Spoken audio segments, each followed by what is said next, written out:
Suasana hikmat menyelimuti Masjid Jami Muhammadiyah Balayuda di kawasan KM 45 Palembang, Selasa 17 Februari 2026 malam. Warga Muhammadiyah berdatangan satu persatu menjelang sholat Isya untuk melaksanakan tarawih pertama menyambut Ramadan 1447 Hijriah. Sesuai maklumat pimpinan pusat Muhammadiyah yang menetapkan awal puasa pada Rabu 18 Februari 2026. Pelaksanaan tarawih di masjid ini dengan 11 rakaat, terdiri dari 8 rakaat tarawih dan 3 rakaat witir.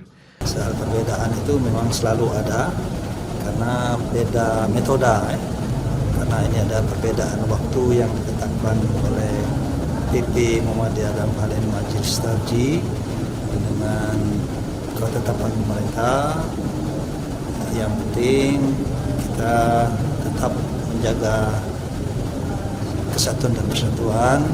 Perbedaan itu biasa, yang penting kita melaksanakan dan jangan merasa sendiri.